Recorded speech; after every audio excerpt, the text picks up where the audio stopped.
really just wanted to talk about, well, acceptance and belonging for teenagers, as the apps, well, they're just core drivers for human beings. And of course, this plays out in quite a rich way in the teenage years, as Ben's article alludes to. Um, and yeah, the other way of looking at, well, my insight with acceptance and belonging is really through the work I do with teenagers, which is based in part because I teach maths and English, but really that's not what I'm offering. The main basis for the work I do with teenagers is a an authentic and loving relationship. Like, it's a real relationship. There's no game playing or kind of no funny business kind of thing in my relationship with the teens I work with. None of that kind of playing the teacher, like, do you know what I mean? The kind of just not being authentic. So that's, yeah, hence the authentic, a real true relationship. And I work hard in a way at that, or I don't work hard at it, but it's just something I'm very focused on, is making sure that everyone I'm working with is really there with me, and that I set myself up like that. I'm not prepared to be just the kind of tutor guy that's there for an hour and, brings in all of that kind of negativity from schooling culture, for example, and brings in also that kind of distant way of relating sometimes with adults. So, a lot of what I also see I'm doing and what I see is needed for young people. So my suggestion to you is just to enable this in whichever ways you can for your children. Um, yeah, is to find those kind of relationships, I mean, that are safe, loving, empowering, to find these role models in your community, to find these teachers, to find the mentors, basically, that are going to give your kids that stability, especially when they come into this older bracket, 11, 12, 13, and into teens. Um, because also, as the article alluded to, it's not, there is going to be a lot of fight with the parents. So one thing you can do to diffuse some of that tension, I don't think you have to just brace yourself for a war when you're looking at going into the teenage years. I've spoken to many parents who are like, yep, that didn't happen for us at all, especially in the home ed community, where they've established really loving, trusting relationships in the family. Nothing really happened in the teenage years. So there's also that. But one thing that can diffuse any tensions in the house is opening up to a much broader support network. Now, of course, I'm sure you all know this, but just because our society isn't structured like that in the West doesn't mean we shouldn't work hard as parents to provide that for our kids, to see how we can enable that for them. Because again, they probably don't want what we're going to provide sometimes, most of the time. However loving your relationship is with them as a parent, it's hard to put things in front of your teenagers. It's hard to get them to agree to anything that we suggest. So again, the role is more like enabling them to feel that ownership of stepping into a new club, like a sports club, or like some sort of activity that they want to engage in, where they might find a mentor who does a lot more than just teach them Gracie Jiu-Jitsu, or tumbling, or circus stuff, or whatever it might be, gymnastics, ballet. Yeah. So and in many other forms as well, the mentors can be found. Family members, I have a friend who's recently started meeting up with her niece on Zoom calls with her niece, in the same sort of mentoring, just being in her, being more regularly in her niece's life, being there as more than just a kind of Christmas auntie, or you know, whatever it might be, a Christmas, Easter, at least when before the lockdown, you know, the times when your families would get together and you'd see each other. Well, what about like making more of that? You know, I really think family relationships are a great place to look and see, is there an auntie or an uncle, or is there a you know, you'll know. It can just look in so many different ways. The mentors, the available mentors to diffuse the tension in the household with just your parenting relationship when they get to teens, could be just an older kid in the road, you know, someone who's like on your street, you know, someone that you could just enable that time that they could spend together to have that kind of mentorship. Any sort of powerful community leaders. Yeah. So anyway, yeah, loving relationships, and you know, it's really obvious to see it when it's when that's happening, when there's like way more than just, in my case, maths and English, and in other people's cases, you know, music lessons, or, and really encouraging that. I mean, encouraging those teachers to take their time with your children, you know, to not feel like they've got to fill that hour with music. You know, some of the teachers don't know that themselves, so that's really what they want to do. I mean, maybe that's a bit arrogant for me to say that, but that's where I feel like I've evolved my business, so that I know I'm putting that up front. I'm not saying I'm going to teach your kid maths for an hour. No way. I'm going to teach them maths for as long as they want to do maths for, and otherwise we're just going to hang out in that hour. That's my offer. And you know, that's really what many teachers actually want. They want the liberty. They want to have that position where they can do what they want. And, you know, many of them do what they want anyway, because you're not in the room, you know, the parents aren't in the room, they can't see what's going on. So tutors especially, I know they take advantage of that. And but so much more powerful if they're actually, if it's open and honest.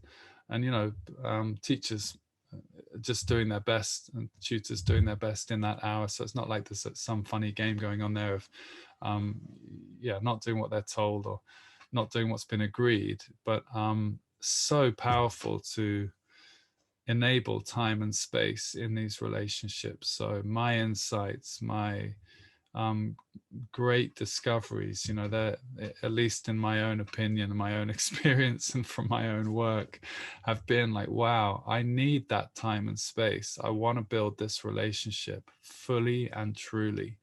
I don't want to be suddenly like, well, anyway, that's enough chit chat. Let's get the books out. Well, sometimes I do that, but you know, I really want to like, I want that as the bedrock for our learning, the true relationship, and the being able to be relaxed with each other, being able to talk about life in whichever way the young person kind of wants to talk about it, and whichever way I want to talk about it. You know, I'll bring up subjects that are of interest to me and just try them out on them, just as a way, as a vehicle for spending time together. And this is actually quite a profound skill and gift for young people in this day and age, just to be having open, sincere, you know, adult conversation with anyone, actually.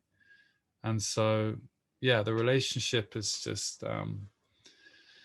in many ways primary to the subject content that I might be covering. And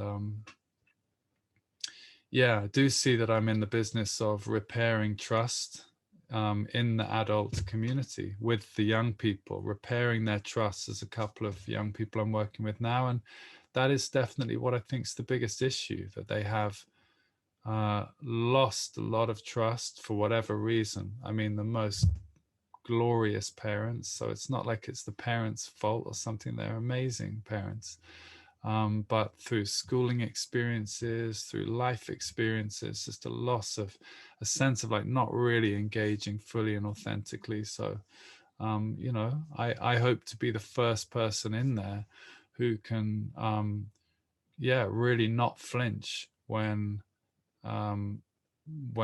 boundaries are being pushed, or, you know, like sometimes part of accepting a young person as they are is openness to all kinds of things, openness to give them the freedom and the time and space for self-leadership to emerge, so they can then tell me what they actually want to do in the subject or in general, you know, how we want to spend our time, how they want to spend their time outside of our sessions. But also, yeah, some of them are like boundary testing with me, just like kids would with any parent or teacher or anyone, like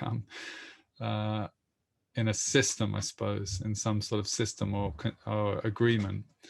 And that'll be like, you know, wanting to have a cigarette. One student, when I was working face to face a long time ago, maybe 5 years ago, his mum pre-warned me, said, you know, he's going to want to smoke a cigarette in the middle of the session. And I wouldn't have been shocked anyway. It was good to have her permission in some ways, so that was fine. But that was an absolute deal breaker for him. He told me, because we formed a very strong relationship, and he told me afterwards that was key. It was key that I went outside. He smoked a cigarette. We went outside of the building because we couldn't smoke inside the building, of course, or he couldn't smoke. I'm not a smoker.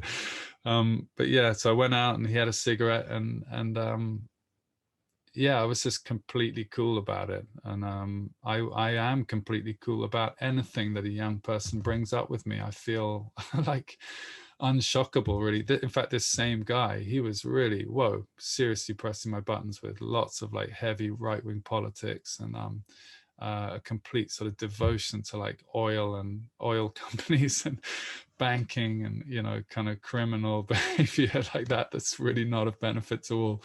But you know, I could just laugh at it. I knew this is how he rolls, you know. I know this is how he provokes people, and doesn't make any difference to me. There was no sense. I love this guy, and you know, those aren't my politics, those aren't my passions and interests, but it was so powerful for him to be accepted. And he's really spent his whole life pressing people's buttons and watching them explode. So, you know, he needed someone who could not explode with the things that he's got to say, because, you know, he does believe, he does feel like he's got an insight there with some quite radical views. So, you know, that's really an incredible basis for relationship. And again, this ties in a bit with the article that's further down in the group if you haven't seen it.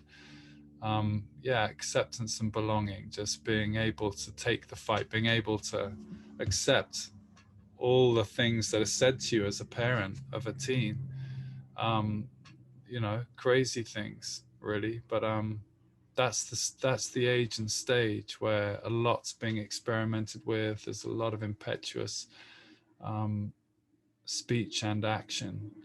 And as a parent, you know, you've just got to be like a monk, like a kind of Buddha.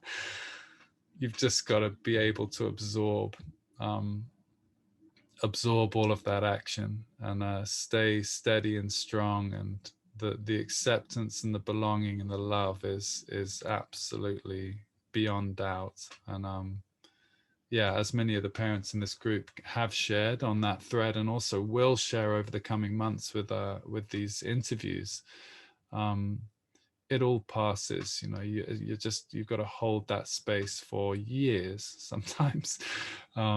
It's usually a changing kind of picture of challenges, so they're not the same challenges for 5 years or whatever, or 10 years. It's probably not that long, but just holding the space in that very powerful way,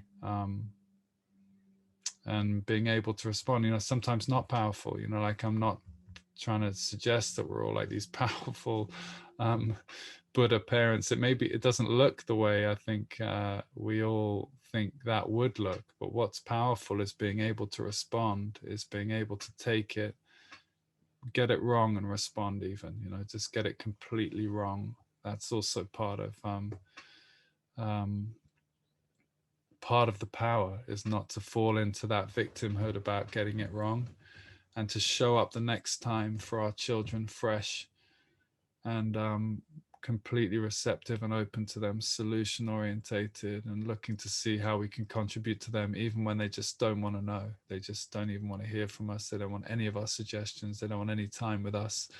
You know, still there is a huge role there for a parent to hold that strong, loving, accepting atmosphere of complete belonging in the household. And yeah, just riding it out. And yeah, so safety is definitely a big thing. Humor, humor's a great tool. I mean, for all of us, right? Sometimes when it's most heated with my own children, you know, something's just like we're right, like the loggerheads, we're just right in on some issue that is like a clash, which in itself is never really a good position to end up in, but just being real about it. Humor can be a great release from that. Just like, oh God, I just can't be bothered to do this. Like for me, sometimes I just drop it, just like, you know, drop the boundary even, not to be fenced in again by the same thing. I'm trying to think of an example, but just to bring in some humor. I mean, like right there when you all know you're stuck in the same dynamic about whatever the challenge is in there, in the parenting in that phase, right? They're all phases, 6 months or a year or something, long enough for us to just feel like they're going to go on forever, and also then short enough that they just disappear and we just don't even remember that struggle after a while. But yeah, bringing in humor and love and warmth in the moment is powerful, you know, at the right moment, just to not ever be stuck in this, in having to war about something because we've set the boundary. And my kids have really appreciated that when it's just like, you know, really, who cares? What are we doing here with this whole reality? We're just like entrenched in things that don't even exist, ideas and stories and versions of events that really, yeah, just, so it's, yeah, it's great to just blow that open with a moment of like complete freedom and humor and warmth and love, and like, let's just move on and drop it completely. Yeah, great. So yeah, I would love to hear from you all about that. I mean, really, this live has been about loving relationship, having loving relationships. Not so much us with our children, of course, that as well. It's more like teenagers' need or children's need for